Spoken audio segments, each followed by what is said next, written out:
that. Well, let's bring in now Massimo Faggioli, who's Professor of Theology at Villanova University in Philadelphia. Thanks very much for joining us on the programme. It's obviously such short notice and a very difficult time. What are your thoughts? What are your feelings at the moment, just half an hour after this announcement came into us? My feeling is that an era is over, of course, but also the change of an era is over, as Pope Francis said many times, because Pope Francis, as the first Pope, not from Europe, not from Latin America, really opened the Catholic Church to its global dimension, which means changing everything we think, we assume about Catholicism on everything, on sexual morality, on international politics. He's really turned on its side many of the ways in which the institutional church, the Vatican, and the papacy looked at issues of women in the church, of war, of poverty, of international relations. He has really opened the Catholic Church to the third millennium in ways that are very, very different from his predecessors. And presumably that created him an awful lot of friends, but also an awful lot of enemies within the Vatican and within the entire faithful Catholic community as well. Sure, in the Vatican, but especially in some churches around the world, and specifically in the United States. His pontificate overlaps chronologically almost perfectly with the rise of Donald Trump and of that kind of political culture and of religious culture.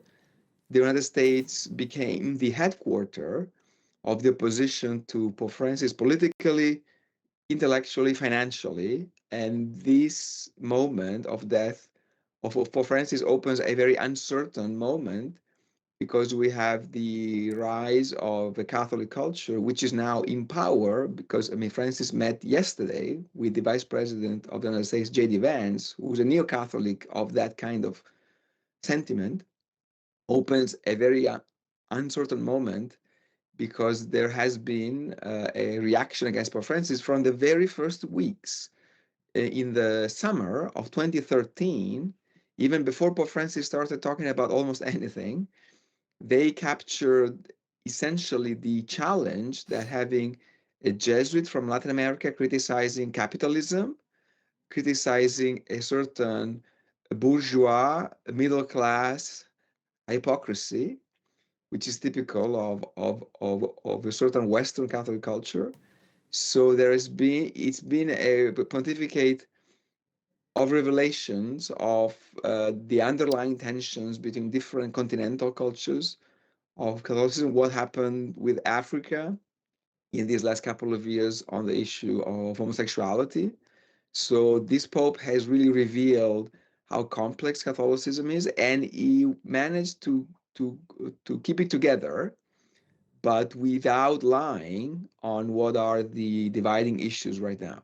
So bearing in mind everything that you've said there, with all those different angles and ways of looking at it being pulled on the papacy, if you like, it's going to be very difficult, isn't it, for the church to find some kind of figure to replace him who can unify everyone together, to bring all those different views and beliefs under one big umbrella. Yes, it will be difficult for ecclesial reasons or theological reasons, because there are many different views on what to do with the role of women in the church, but also because this conclave will happen in these next 3, 4, 5 weeks in a very delicate international situation, which is more dangerous than any previous time since World War II.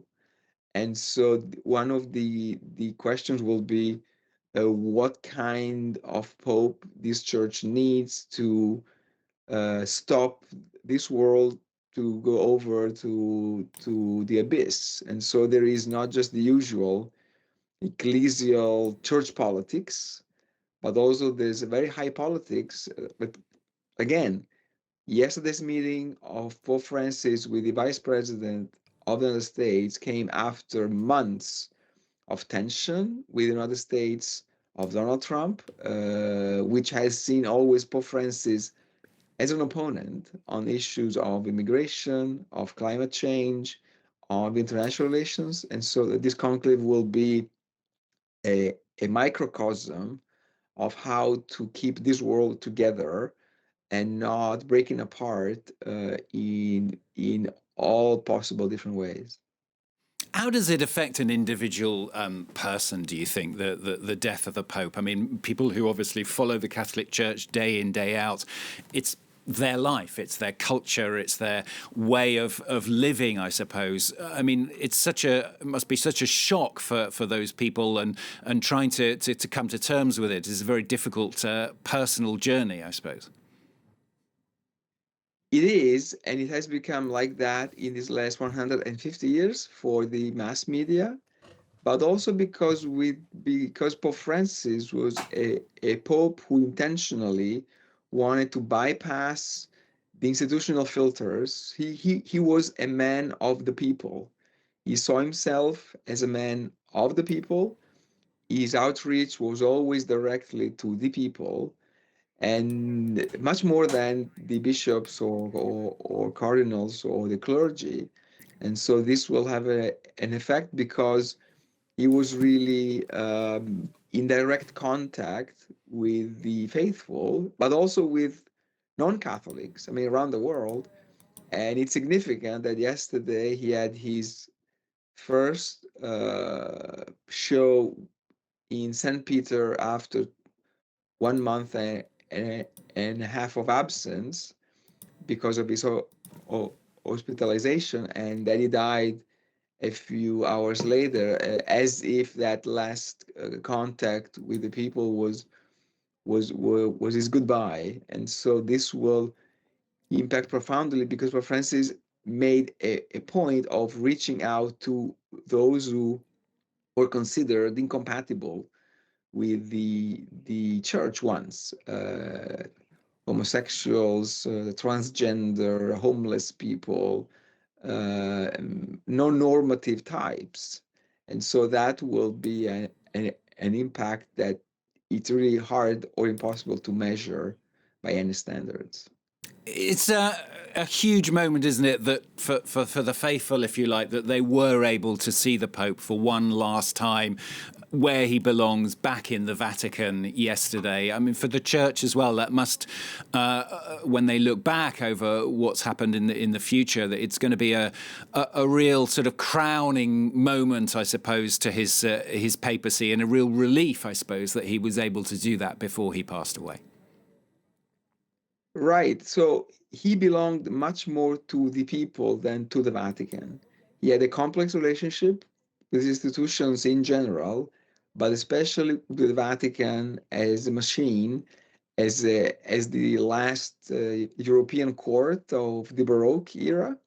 So he was much closer to the people than to the elites of the Vatican bureaucracy and so on. And the moment yesterday was a crowning moment, as you said, yes, because that recapped how he opened his pontificate on March 13th, 2013, when he asked the blessing of the people in St. Peter over the new Bishop of Rome, something that was very unusual and said something on how he understood his role. So they gave him his first benediction the day he was elected, and they gave him their last blessing yesterday. We didn't know that was going to be his last, but that yesterday in St. Peter on Easter Sunday was circling back to this very tight connection, very strong connection Pope Francis felt with the people and vice versa. Good to talk to you on the programme. Thank you very much for joining us. Massimo Faggioli, Professor of Theology at Villanova University.